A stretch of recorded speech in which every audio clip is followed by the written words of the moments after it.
Hi church, my name is Stacy Orr and I coordinate the women's events here at Heights Church. I'm excited to be joining you today as we continue to unpack the lessons that we have learned from God. Recently I was in a meeting where we were discussing the learning patterns of adults. And what was being professed at the time was that adults have to hear or see something up to 7 times before they're able to retain the information. I gotta admit, when I hear this type of theory, I think to myself, woohoo, I am a super learner, because it only takes me 1 to 2 times to learn that same information. Well, alas, that's not technically true. In fact, this week alone, I was trying to memorize a short little line or joke from a comedy show I was watching so I could share it with some of my teammates. But all I could remember at the end of the day was be a goldfish. And something about goldfish having 10-second memories. Now, without the whole package, that particular 2 concepts doesn't really mean a whole lot. Now, when I think about the lessons that I'm learning from Jesus, I have to admit that my super learning powers diminish greatly. And you see, most of the time in my daily walk with Jesus, I need those repetitions, that time and time again that God is telling me, are those do-overs to help me understand the lessons that he's teaching me and the direction that he wants to go in. In fact, one of the lessons we're going to be talking about today is one of those areas where I've needed to hear it several times. And the lesson is this: transformation and freedom can be mine when I take the time to renew my mind on a consistent basis. Romans 12:2 says it this way: "Do not be conformed to the pattern of this world, but be transformed by renewing your mind. Then you'll be able to test and approve what God's will is, his good, pleasing, and perfect will." And in the New Living Translation, these are the words that are used.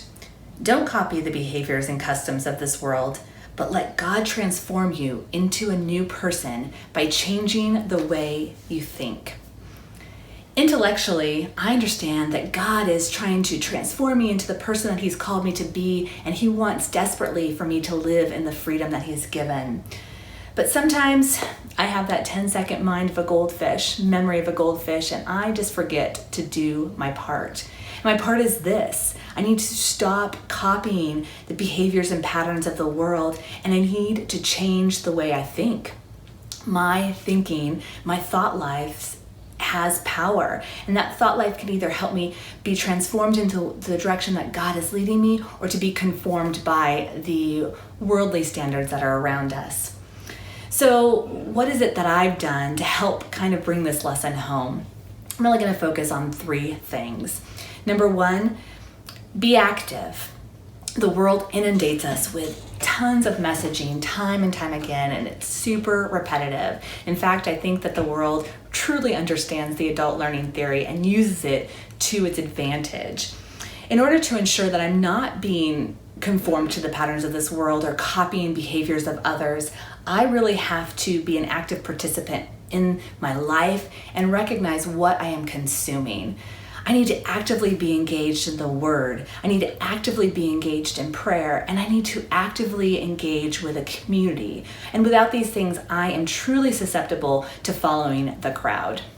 One of the ways in which I am an active participant in the world around me is I take time daily to listen to my Bible, and I actually use a app on the YouVersion Bible app, and I listen to a reading plan called the Bible Recap. If you don't currently have a reading plan, I suggest you kind of check that out and see if it works for you. Our next thing is to be brave. It's easy to follow the crowd. We know that. It's easy to kind of get sucked up into groupthink and just do what everybody else is doing. But God has called us to something different. And to live into that freedom, he's called us to be courageous and brave, and to do something that might go against what our friends or our colleagues or our families are telling us. And that's okay, because we can ask God for him to give us courage and help us step out in bravery. And the last thing that I do to renew my mind on a consistent basis is I attempt to be consistent. Here's what I'm going to tell you guys is that grab a friend, grab a mentor, grab your spouse, and help them ask them to come along on this journey with you. You see, one of the other components of the adult learning theory is that when we tell others about what we're learning, we tend to retain it a little bit better. So this is one of those times where you can bring someone along and have them help you be accountable to what God is trying to teach you.